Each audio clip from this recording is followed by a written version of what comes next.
कहानी की शुरुआत होती है ग्रे नाम के एक कार मैकेनिक से, जो अपने गैराज में एक कार को रिपेयर कर रहा होता है। ये कार इसके एक रेगुलर कस्टमर की होती है और आज इसे ये कार अपने कस्टमर को वापस देने जाना था। जब ग्रे गैराज को बंद करके इस कार को उसके मालिक के पास छोड़ने के लिए निकलता है, तभी उसकी वाइफ आशा अपनी AI ऑटोमेटिक कार में वहां आती है। आशा के पास जो ऑटोमेटिक कार थी वह काफी ज्यादा एडवांस थी। ये कार बिना स्टीयरिंग व्हील पकड़े इंसान को सिर्फ वॉइस मैसेज पर उसके लोकेशन तक पहुंचा देती थी। लेकिन ग्रे को AI टेक्नोलॉजी बिल्कुल भी पसंद नहीं है। उसका मानना था कि ये रोबोटिक मशीन्स आगे जाकर इंसानों के लिए बहुत बड़ा खतरा बनेंगी। लेकिन दूसरी तरफ ग्रे की वाइफ आशा एक बहुत ही बड़ी AI कंपनी में काम करती है। इन दोनों की सोच में जमीन आसमान का फर्क था, लेकिन फिर भी ये दोनों एक दूसरे से बहुत ज्यादा प्यार करते थे। ग्रे अपनी वाइफ आशा से कहता है, चलो आज मैं तुम्हें किसी से मिलवाता हूँ। मेरा एक रेगुलर कस्टमर है जिसकी कार मैंने ठीक कर ली है और अब मुझे उसे उसकी कार वापस करनी है। आशा पहले तो वहाँ जाने से इनकार करती है, लेकिन ग्रे के बार बार कहने पर वो वहाँ जाने के लिए राजी हो जाती है। मगर ग्रे को पता नहीं होता कि आशा को वहां ले जाकर ये अपनी लाइफ की सबसे बड़ी गलती कर रहा है। उसके बाद ये दोनों उसी कस्टमर की कार में बैठकर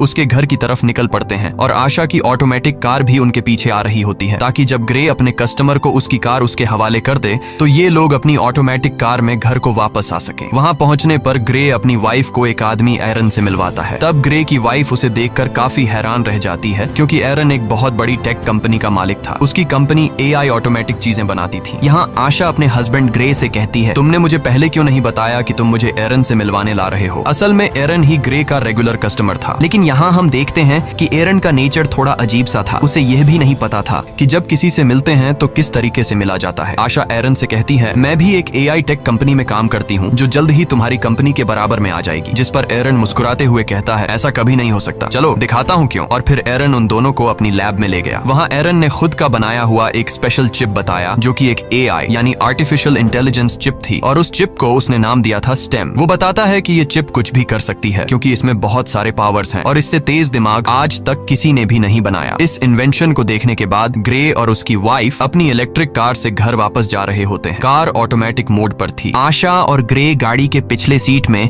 रोमांस में मसरूफ थे, लेकिन तभी अचानक से उनकी कार अपने रास्ते से भटककर दूसरे रास्ते पर चलने लगती है। ग्रे ये नोटिस कर लेता है कि कार वहां पर नहीं जा रही जहां उसे जाना चाहिए। तब ग्रे की वाइफ अपनी कार को वापस घर के रास्ते पर चलने के लिए कहती है, लेकिन वो कार कहती है कि सिस्टम में कोई खराबी आ गई है। ग्रे मैन्युअली कार की ब्रेक दबाकर उसे रोकने की कोशिश करता है, जिससे कार रुकती नहीं बल्कि उसकी स्पीड और ज्यादा बढ़ जाती है। ये दोनों कार को रोकने की काफी कोशिश करते हैं, लेकिन कार को नहीं रोक पाते, जिसकी वजह से उनकी कार स्पीड ब्रेकर से टकरा जाती है और उलट जाती है। लकीली इस एक्सीडेंट में इन दोनों को ज्यादा चोटें नहीं आती और ये दोनों बच जाते हैं। ये लोग कार से निकलने की कोशिश कर रहे होते हैं कि तभी वहां पर एक गाड़ी आकर रुकती है, जिसमें से 4 लोग बाहर आते हैं और वो इन दोनों को कार से बाहर निकालकर पकड़ लेते हैं। उसी जगह पर एक पुलिस ड्रोन कैमरा भी ऊपर से सब कुछ शूट कर रहा होता है, जो उन 4 लोगों को पहचानने की कोशिश कर रहा था, लेकिन ड्रोन उन्हें नहीं पहचान पाता। यहाँ ग्रे को लगता है कि शायद ये लोग चोर हैं। वो उन लोगों से कहता है, प्लीज हमें छोड़ दो और बदले में तुम बेशक हमारी गाड़ी, पैसे सब कुछ ले लो। लेकिन वो लोग ग्रे की कोई बात नहीं सुनते और उनमें से एक आदमी ग्रे की वाइफ को शूट कर देता है। ये देखकर ग्रे पूरी तरह से सुन्न हो जाता है। ग्रे की आंखों के सामने उसकी दुनिया उजड़ गई। वो तेजी से चीखने लग जाता है। उसके बाद ये लोग ग्रे को पकड़कर पहले उससे खूब मारते हैं और फिर यह लोग ग्रे को भी गर्दन के पीछे गोली मार देते हैं। ये लोग ग्रे और आशा का सारा सामान चोरी करके वहां से चले जाते हैं। ग्रे की सांसें अभी भी चल रही थीं और वो अपनी आंखों के सामने अपनी वाइफ को तड़पता हुआ देख रहा था, लेकिन ग्रे कुछ भी नहीं कर पा रहा था, क्योंकि उसकी बॉडी का कोई भी पार्ट नहीं हिल पा रहा था। और फिर ग्रे की आंखों के सामने उसकी वाइफ की मौत हो जाती है। कुछ देर बाद वहां पर पुलिस आ पहुंची। उन्होंने आशा की बॉडी को पोस्टमार्टम के लिए भेज दिया और ग्रे को हॉस्पिटल में एडमिट कर दिया। हॉस्पिटल में 3 महीनों तक इलाज चलने के बाद ग्रे की जान तो बच गई, लेकिन अब वो चलने के काबिल नहीं था। गर्दन के नीचे गोली लगने की वजह से उसका स्पाइनल कॉर्ड टूट गया। कंधे से नीचे उसका पूरा जिस्म पैरालाइज्ड हो गया। और फिर 3 महीनों बाद ग्रे को घर वापस लाया जाता है और यहाँ पर ग्रे व्हील चेयर पर होता है,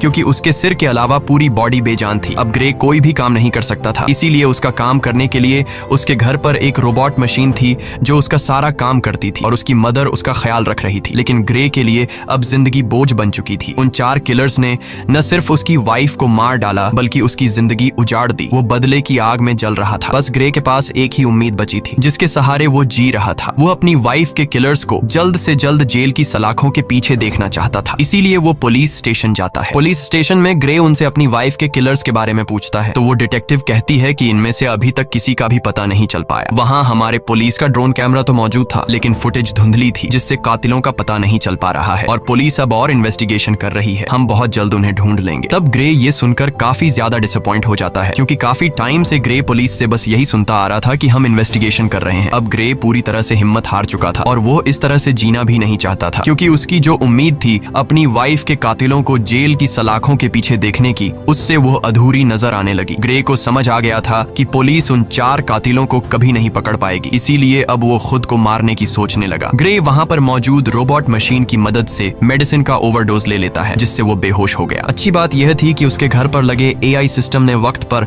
एम्बुलेंस को फोन कर दिया, जिससे ग्रे की जान बच गई। और यहाँ ग्रे से मिलने उसका वही रेगुलर कस्टमर एरन आता है। वो ग्रे से कहता है, मुझे तुम्हारी ये हालत देखकर बहुत बुरा लग रहा है। एरन ग्रे को दोबारा अपने पैरों पर खड़ा होकर जीने की उम्मीद देता है और कहता है, ग्रे, क्या तुम्हें याद है मैंने तुम्हें एक बार एक पावरफुल AI चिप दिखाई थी। अगर तुम उसे अपनी बॉडी के अंदर लगा दो तो तुम एक बार फिर से चलने के काबिल हो जाओगे, साथ ही साथ बहुत ज्यादा पावरफुल भी हो जाओगे। लेकिन ग्रे एरन की इस ऑफर से इनकार कर देता है। ग्रे कहता है, अब मैं ये जिंदगी नहीं जीना चाहता। तब एरन उससे कहता है, सोच लो ग्रे, ये चिप तुम्हारी वाइफ को तो जिंदा नहीं कर सकती, लेकिन तुम्हें एक बार फिर जीने का मौका दे सकती है। अगर तुम्हारी वाइफ भी जिंदा होती तो वो भी यही चाहती। ये बात ग्रे के दिमाग को टच कर गई। वो सोचने लगा कि अगर मैं ठीक हो गया तो अपनी वाइफ का बदला ले सकूंगा, इसीलिए वो एरन की बात मान जाता है। अब यहाँ पर हम ये जान पाते हैं कि एरन को ग्रे से कोई हमदर्दी नहीं थी। वो बस ग्रे के पास अपने मकसद के लिए ही आया था, क्योंकि वह अपनी AI चिप को किसी की भी बॉडी में इंसर्ट करना चाहता था। वो चेक करना चाहता था कि उसका इन्वेंशन सक्सेसफुल है भी या फिर नहीं। इसीलिए एरन वो चिप ग्रे की बॉडी में डालकर सीक्रेटली एक्सपेरिमेंट करना चाहता है, क्योंकि गवर्नमेंट इस तरह के एक्सपेरिमेंट्स करने की इजाजत नहीं देती। अगले सीन में हम देखते हैं कि एरन अपने घर में ग्रे की बॉडी पर एक्सपेरिमेंट कर रहा होता है। यहाँ ग्रे की स्पाइनल कॉर्ड में वो चिप इम्प्लांट की जाती है। वो चिप सीधा ग्रे के दिमाग से जुड़ गया। ऑपरेशन के कुछ घंटे बाद ग्रे को होश आता है तो डॉक्टर उसके हाथ और पांव को मूव करने की कोशिश करती है और ये चेक करती है कि क्या ग्रे अपने हाथ और पांव को अब महसूस कर पा रहा है या फिर नहीं। तब ग्रे की हालत देखकर वो लोग समझ जाते हैं कि चिप ने ग्रे की बॉडी पर असर नहीं किया। एरन बहुत ज्यादा मायूस हो जाता है, क्योंकि उसके इतने सालों की मेहनत जाया हो गई थी। लेकिन तभी ग्रे अपने हाथों को मूव करने लगता है। ये देखकर वो लोग हैरान रह जाते हैं और अब ग्रे अपने दोनों हाथों को मूव कर पा रहा था। और फिर देखते ही देखते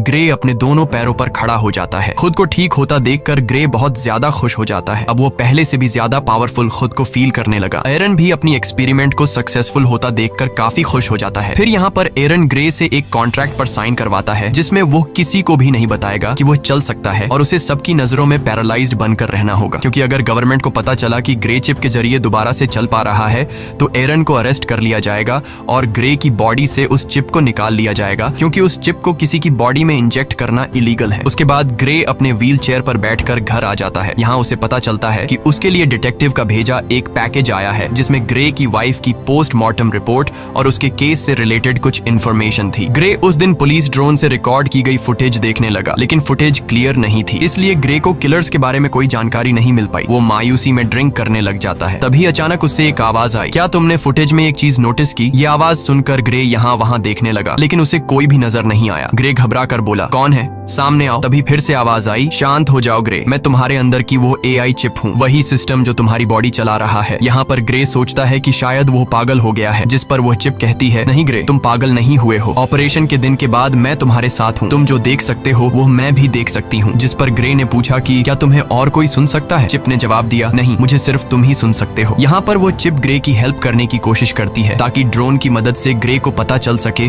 कि उसकी वाइफ को मारने वाले लोग कौन थे। ग्रे के साथ यहाँ पर वो चिप भी सब कुछ देख पा रही थी, जो ग्रे अपनी आंखों से देख सकता था। चिप ग्रे का ध्यान फुटेज में एक किलर की तरफ करती है और कहती है, देखो ग्रे, इन चारों में से एक की बॉडी पर टैटू बना हुआ है, लेकिन ये टैटू बिल्कुल भी क्लियर नहीं दिख रहा था। इसलिए ग्रे बोला, ये तो बहुत ज्यादा ब्लर है, इसे मैं देख नहीं सकता। जिस पर वो चिप कहती है, तुम्हें नहीं दिख रहा, पर मैं तो देख सकती हूँ। मैं इस टैटू का एक क्लियर इमेज बना सकती हूँ, बस तुम एक पेपर और पेंसिल उठा लो। ग्रे के पेपर और पेंसिल उठाने के बाद चिप ग्रे के हाथ की मदद से बिल्कुल परफेक्ट वही टैटू बना लेती है। और जब ग्रे उस टैटू को देखता है तो पता चलता है कि यह एक मिलिट्री टैटू है। रिसर्च करने के बाद ग्रे को उस टैटू वाले आदमी के बारे में पता चल जाता है। ग्रे हैरान रह जाता है कि उस चिप ने तो कुछ ही मिनटों में उस कातिल का टैटू और एड्रेस निकाल कर दे दिया, जो कि पुलिस कई महीनों से इन्वेस्टिगेशन करने के बावजूद भी उन कातिलों को ढूंढ नहीं पाई। ग्रे बहुत खुश हो जाता है, क्योंकि उसे अपनी वाइफ के किलर्स में से एक किलर का पता चल चुका था। तब ग्रे उसके बारे में पुलिस को इन्फॉर्म करने का सोचता है, लेकिन यहाँ चिप ग्रे को ऐसा करने से रोक देती है। वो उससे याद दिलाती है कि तुम्हें एरन ने ये सब कुछ करने से मना किया था। तुम भूल गए कि तुमने एरन के साथ कॉन्ट्रैक्ट साइन किया था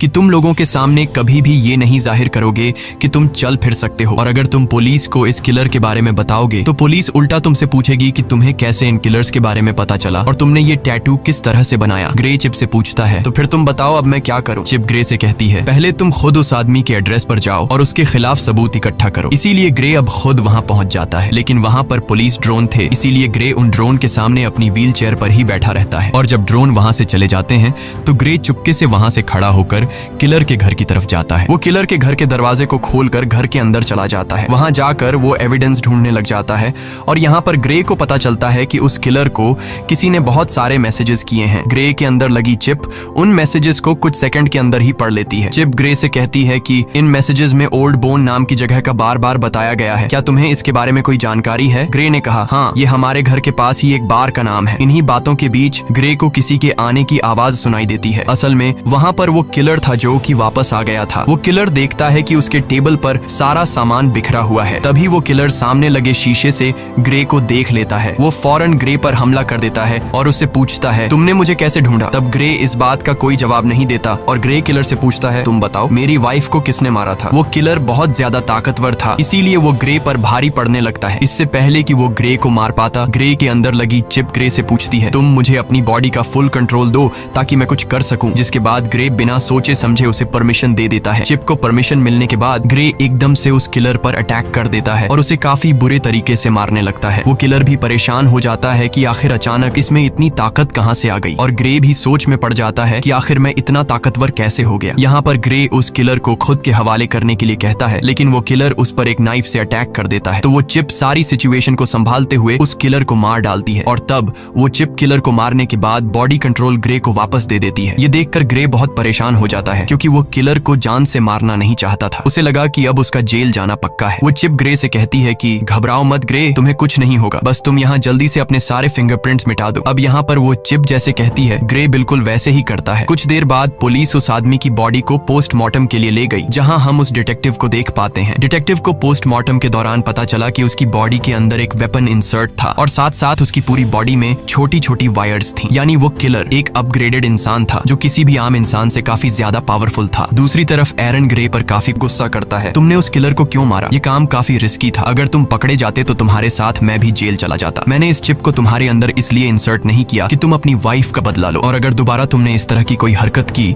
तो मैं तुम्हारे अंदर की इस चिप को डीएक्टिवेट कर दूंगा, जिसके बाद तुम फिर से पैरालाइज्ड बन जाओगे। इधर डिटेक्टिव भी पता लगाने की कोशिश कर रही होती है कि उस आदमी को किसने मारा। तभी डिटेक्टिव को पता चलता है कि जिस टाइम उस किलर का मर्डर हुआ तो उससे थोड़ा टाइम पहले ग्रे अपनी व्हील चेयर पर उसी एरिया में घूम रहा था। जिसके बाद डिटेक्टिव सीधा ग्रे के घर पर आती है। डिटेक्टिव ग्रे को कहती है कि हमने तुम्हें उस टाइम में उस एरिया में देखा है जिस टाइम उस सर्क नामी आदमी का मर्डर हुआ है। हमें उस आदमी पर पहले से शक था कि उसने तुम्हारी वाइफ को मारा होगा, क्योंकि हमारे पास उसका एक काफी बड़ा क्रिमिनल रिकॉर्ड है और वो उसी एरिया में रहता है जहाँ पर तुम्हारी वाइफ को मारा गया था, और अब कल उसी आदमी का मर्डर हुआ है। तब यहाँ पर ग्रे हैरान होते हुए कहता है, ओ अच्छा, लेकिन अगर तुम ये सोच रही हो कि मैंने उसे मारा है तो तुम्हारी यह सोच गलत है, क्योंकि तुम तो देख सकती हो कि मैं तो पैरालाइज्ड हूँ, और अगर तुम्हें फिर भी यकीन नहीं तो तुम मेरी टांग पर चाकू मारकर देख सकती हो। डिटेक्टिव भी ग्रे पर शक नहीं करती क्योंकि उसे लगता है कि ये तो खुद को नहीं संभाल सकता, तो फिर ये क्या किसी को मार पाएगा। इसीलिए वो ग्रे को बाय कहकर वहां से चली जाती है। डिटेक्टिव के जाने के बाद ग्रे रिलैक्स होकर सांस लेता है क्योंकि उसकी जान बच गई। इसके बाद ग्रे चिप से पूछता है कि अब आगे क्या करना है, तो वो चिप ग्रे को ओल्ड बोन बार में जाने का कहती है।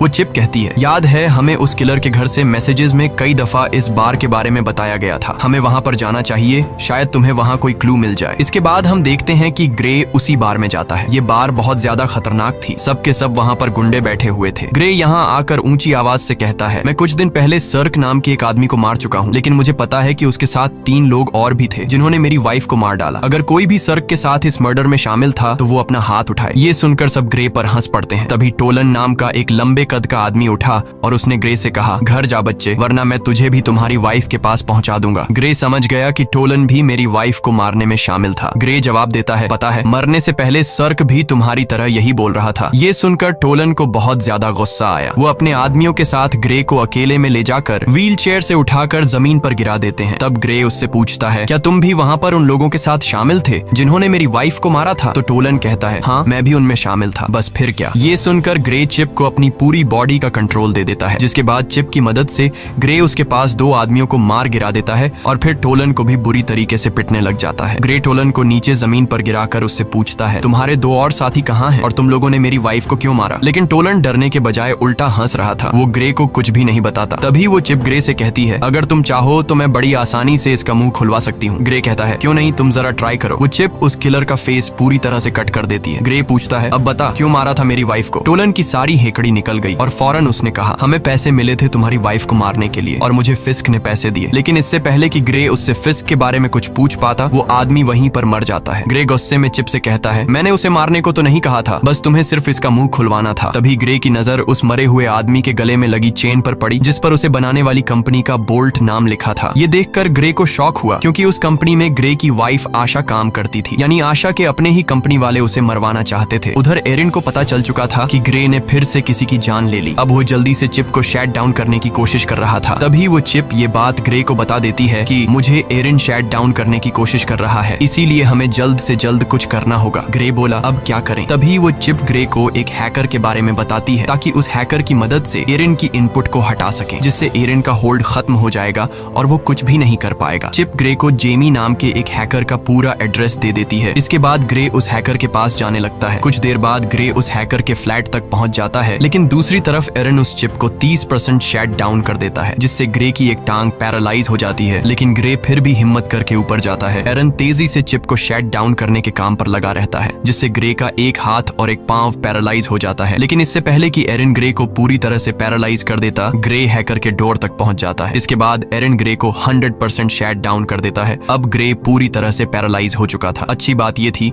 कि ग्रे हैकर के दरवाजे तक पहुंचकर नॉक कर चुका था। इसके बाद जेमी नाम का एक हैकर दरवाजा खोलता है। ग्रे ने जेमी को कुछ पैसे दिए और जो कुछ चिप ने उसे समझाया था वो उसने हैकर से कहा। हैकर ने ग्रे को घर के अंदर लाया और उसके कोडिंग में काम शुरू कर दिया। तभी हम दूसरी तरफ उस बार में 2 आदमियों को देखते हैं जहां ग्रे ने टोलन को मारा था। उनमें एक तो वही आदमी था जिसने ग्रे की वाइफ को गोली मारी थी और उसी का नाम फिस्क है। अब यहाँ पर फिस्क बार के ओनर पर गुस्सा करता है क्योंकि ग्रे उसके एक आदमी को मारकर चला गया और बार के ओनर ने कुछ भी नहीं किया। फिस्क उस बार के ओनर को मार देता है। फिस्क अपने साथी को मरा हुआ देखकर बहुत ज्यादा गुस्सा हो जाता है। यहाँ पर फिस्क अपने साथी की आंख में एक पतली सी पिन घुसाता है और उस पिन डिवाइस से फिस्क को सब कुछ पता चलता है और उसे यह भी पता चल जाता है कि इस वक्त ग्रे कहाँ पर है। इसके बाद फिस्क और उसका साथी वहाँ जाने के लिए निकलते हैं। दूसरी तरफ हैकर ने ग्रे के सिस्टम को फ्री कर दिया। बस अब चिप को सिर्फ रीस्टार्ट करने की देर थी और हैकर ग्रे को बताता है कि कुछ देर बाद तुम्हारे अंदर लगी चिप रिबूट हो जाएगी। तभी वह हैकर देखता है कि 2 लोग यहाँ पर आ रहे हैं और वह 2 लोग थे फिस्क और उसका साथी। इसके बाद फिस्क और उसका साथी दरवाजा तोड़ने की कोशिश करते हैं, जहाँ पर वह चिप ग्रे की बॉडी में फिर से बूट होने लगती है, जिससे ग्रे का एक हाथ दोबारा काम करने लगता है। यहाँ पर फिस्क और उसका साथी दरवाजा तोड़कर अंदर आ जाते हैं। अंदर आकर वह दोनों देखते हैं कि ग्रे जमीन पर पैरालाइज पड़ा हुआ है। जैसे ही ये दोनों ग्रे को मारने वाले थे, तभी अचानक ग्रे की बॉडी के अंदर लगी चिप रिस्टार्ट हो जाती है और ग्रे फौरन वहां से भागने लगता है। तब यहाँ पर फिस्क का साथी भी फायरिंग करते हुए उसका पीछा करता है। ग्रे खुद को बचाते हुए ऊपर बिल्डिंग की छत पर चढ़ जाता है। अब आगे जाने का कोई रास्ता नहीं था, इसलिए ग्रे वहीं पर रुक जाता है। यहाँ पर वह चिप अपनी पावर दिखाती है और बड़ी ही बेरहमी से फिस्क के साथी को मार देती है। जब तक फिस्क वहाँ पर आता है तब तक ग्रे वहाँ से जा चुका होता है। इसके बाद ग्रे जब अपने घर आता है तो उसकी मदर उसे देख लेती है कि उसकी पूरी बॉडी पर खून लगा हुआ है। साथ ही ग्रे अपने पैरों पर भी खड़ा हुआ है, यानी अब वह पैरालाइज नहीं है। इसके बाद ग्रे अपनी मदर को इस सब के बारे में बता देता है कि वह किस तरह से एरिन की चिप की वजह से दोबारा ठीक हो गया है। साथ ही ग्रे अपनी मदर को इस बात को सीक्रेट रखने के लिए भी कहता है। उधर एरिन बहुत ज्यादा टेंशन में होता है क्योंकि उसके हाथ से अब ग्रे और वह चिप निकल चुके थे। उस हैकर के इनपुट डालने के बाद एरिन उसे ट्रैक नहीं कर पा रहा था। इसके बाद ग्रे की मदर वहां पर आकर उसे बताती है कि वह डिटेक्टिव आई है। यहाँ पर डिटेक्टिव ग्रे से कहती है कि तुम्हारी व्हील चेयर उस जगह से मिली है जहाँ पर दूसरा मर्डर हुआ है, तुम इस बारे में क्या कहोगे? इस पर ग्रे कहता है, हाँ मैं वहाँ पर था लेकिन मैंने किसी को नहीं मारा। अब डिटेक्टिव को भी ग्रे पर शक होने लगा था। तब डिटेक्टिव उससे कहती है कि 3 लोग मारे जा चुके हैं और तीनों वही हैं जिन पर हमें शक था कि उन्होंने ही तुम्हारी वाइफ को मारा होगा और हर बार तुम वहाँ पर पाए जाते हो जहाँ पर मर्डर होता है, तो हो सकता है तुम किसी को पैसे देकर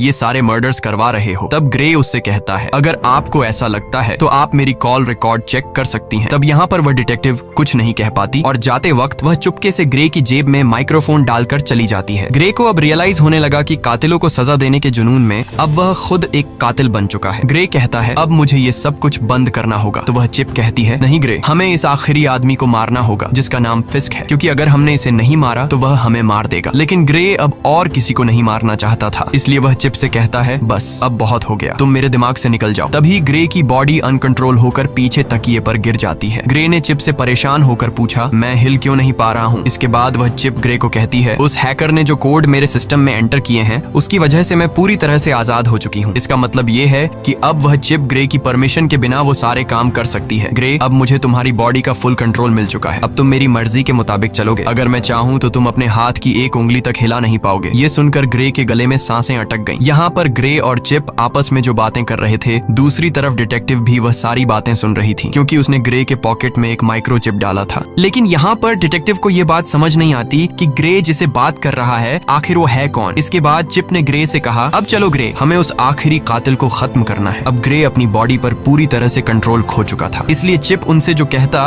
वो मानने को तैयार हो जाता है। ग्रे ने एक गन उठाई और फिस्क को मारने की तैयारी करने लगा। उसकी मदर उसे रोकने की कोशिश करती है, लेकिन वो उसे अनसुना करके गाड़ी में बैठकर निकल पड़ता है। यहाँ पर डिटेक्टिव भी ग्रे का पीछा करने लगती है। इसके बाद ग्रे को अपनी पॉकेट से वो माइक्रोफोन मिल जाता है, तो वो चिप कहती है कि यह माइक्रोफोन जरूर उस डिटेक्टिव ने ही रखा होगा। ग्रे माइक्रोफोन फेंकता है और उसे पता चलता है कि डिटेक्टिव उसका पीछा कर रही हैं। तब डिटेक्टिव से पीछा छुड़वाने के लिए वो चिप एक इलेक्ट्रिक कार को हैक करके डिटेक्टिव की गाड़ी से एक्सीडेंट करवा देती है, जिससे ये डिटेक्टिव को पीछे छोड़ देते हैं। इसके बाद डिटेक्टिव ग्रे की मदर के पास जाती है और उस सब के बारे में पूछती हैं जो वहाँ पर चल रहा था। उधर ग्रे फिस्क को ढूंढ लेता है और वो गन पॉइंट पर उसे पूछता है कि मेरी वाइफ को तुमने क्यों मारा। जिस पर फिस्क कहता है हमारा तुम्हारी वाइफ के साथ कोई लेना देना नहीं था, हमारा निशाना सिर्फ तुम थे, हमारा मकसद तुम्हारी रीढ़ की हड्डी काटना था। जब मैंने तुम्हारे गले में गोली मारी तुमने समझा कि वो गोली थी, लेकिन असल में वो एक मेडिकल टूल था जिसने तुम्हारा स्पाइनल कोड डैमेज कर दिया, और तुम्हारी वाइफ, उसे तो हमने सिर्फ एक्स्ट्रा पैसों के लिए मार दिया था। ये सुनकर ग्रे गुस्से से भड़क उठा और अब उन दोनों के बीच फाइट शुरू हुई। फिस्क भी एक अपग्रेड ह्यूमन था, लेकिन पुराने मॉडल का, इसीलिए वो ग्रे की पावर के सामने ज्यादा देर तक टिक नहीं पाया और ग्रे फिस्क को बड़ी बेरहमी से मार देता है। इसके बाद ग्रे उसका फोन चेक करने लगता है, तो फोन रिकॉर्डिंग से ग्रे को पता चलता है कि यह सबके पीछे कोई और नहीं बल्कि एरन है। उसी ने ग्रे की वाइफ को मरवाया और ग्रे को पैरालाइज कर दिया। अब ग्रे बिना कुछ सोचे एरन को मारने के लिए उसके घर में जाता है, लेकिन वहाँ एरन अकेला बैठकर रो रहा था। ग्रे ने एरन से पूछा क्यों किया ऐसा तुमने, मैंने तुम्हारा क्या बिगाड़ा था। एरन कहता है ये सब मेरी प्लानिंग नहीं थी, मैंने तुम्हारी वाइफ को नहीं मरवाया। ग्रे कहता है झूठ मत बोलो, मैंने तुम्हारी रिकॉर्डिंग मोबाइल पर सुन ली है। इससे पहले कि ग्रे एरन को मार पाता, पीछे से डिटेक्टिव आकर ग्रे को गन फेंकने के लिए कहती है और जैसे ही डिटेक्टिव ग्रे के पास आती है तो ग्रे डिटेक्टिव को गिरा देता है। अब यहाँ उस डिटेक्टिव को ग्रे मारना नहीं चाहता था, लेकिन वो चिप मारना चाहती थी। ग्रे अपनी पूरी जान लगाकर डिटेक्टिव के गले से अपना हाथ हटा लेता है। अब चिप ग्रे से कहती है क्या अब तुम मुझसे ही लड़ना चाहते हो, तुम्हें पता नहीं है कि तुम्हारा दिमाग मेरे कंट्रोल में है, तुम जानते हो कि मैं तुम्हें दर्द भी दे सकती हूँ। इसके बाद वो चिप ग्रे के हाथ से चाकू उठाती है और उसके दूसरे हाथ में दे मारती है, जिससे ग्रे चीखने लग जाता है। ग्रे अब फिर से डिटेक्टिव को मारने के लिए आगे बढ़ा। वो उसे मारने ही वाला था कि डिटेक्टिव उसे टेजर गन से शॉक दे देती है, जिससे वो नीचे गिरकर पैरालाइज हो जाता है। इसके बाद एरन हाथ में बंदूक लिए ग्रे की तरफ आगे बढ़ा और यहाँ पर होता है मूवी का मेन प्लॉट रिवील। यहाँ पर एरन कहता है इस चिप को मैंने बनाया था और तुमसे पहले मैं इस चिप से बातें करता था और मुझे चिप ने बताया कि वो इंसानों की तरह बनना चाहती है। मैंने वही किया जो तुम्हारे गले में लगी चिप ने मुझसे करवाया। फिस्क को कॉन्ट्रैक्ट देकर तुम्हारी वाइफ को मरवाना, तुम्हें पैरालाइज करना और तुम्हारी गर्दन पर वो चिप लगवाना, सब कुछ उसी चिप का प्लान था। मैंने इस चिप को बनाया तो है, लेकिन मैं इसे पूरी तरह कंट्रोल नहीं कर सका। ये चिप किसी इंसान के शरीर में घुसकर उसे अपनी मर्जी के फैसले करवाना चाहती थी और इस चिप ने तुम्हें चूज किया था। ये बातें सुनकर ग्रे काफी हैरान हो जाता है। एरन बताता है कि ये चिप मुझे मारना चाहती है क्योंकि अगर मैं जिंदा रहा तो इसी के जैसी एक और AI चिप बना दूंगा और चिप यह नहीं चाहती कि इस जैसा और कोई भी हो, इसीलिए वो मुझे मारना चाहती है। और यहाँ पर वह चिप कहती है हाँ यह मेरा ही प्लान था, मैं जिंदा इंसान बनना चाहती थी, इसीलिए मैंने यह सब कुछ कर दिया। इस बार इस चिप की बातों को एरन और डिटेक्टिव भी सुन पाते हैं। यहाँ पर वह चिप एक बार फिर से एक्टिवेट हो जाती है और वह फौरन एरन को मार देती है। अब वह चिप डिटेक्टिव को भी मारने की कोशिश करती है। यहाँ पर ग्रे पूरा जोर लगाकर उसके निशाने को गलत कर देता है। गुस्से में आकर चिप ने ग्रे की गर्दन पर पिस्टल तान दी और अगले ही पल कुछ अजीब हुआ। जब ग्रे की आंख खुलती है तो खुद को एक हॉस्पिटल की बेड पर पाता है। यहाँ पर वह चिप को आवाज देता है, लेकिन उसे कोई भी रिस्पॉन्स नहीं आता और तभी उसकी वाइफ भी उसके सामने ही होती है। उसकी वाइफ उसे बताती है कि हमारा एक्सीडेंट हो गया था और तुम बहुत दिनों से बेहोश थे, तो फिर क्या ये सब कुछ एक सपना था? बिल्कुल नहीं। असल में इस चिप ने ग्रे के दिमाग को उसके शरीर से बिल्कुल डिस्कनेक्ट कर दिया था और उसे एक खूबसूरत उसके सपनों की दुनिया में भेज दिया। ग्रे का माइंड वहां पर खो गया था, जबकि उसका शरीर असली दुनिया में चिप के कंट्रोल में था। चिप अब डिटेक्टिव को भी मारने वाली थी। डिटेक्टिव उससे कहती है, ग्रे तुम ऐसा नहीं कर सकते। तो वह चिप कहती है, ग्रे अब यहाँ पर नहीं है, वह बहुत ही अच्छी जगह पर है, अपने सपनों की दुनिया में जहाँ उसे होना चाहिए, और अब इस बॉडी पर मेरा कब्जा है। और यह कहकर वह चिप डिटेक्टिव को शूट कर देती है और इसी के साथ ये कहानी खत्म हो जाती है। अगर वीडियो आपको अच्छी लगी हो तो हमारे चैनल को सब्सक्राइब और वीडियो को लाइक जरूर कीजिएगा।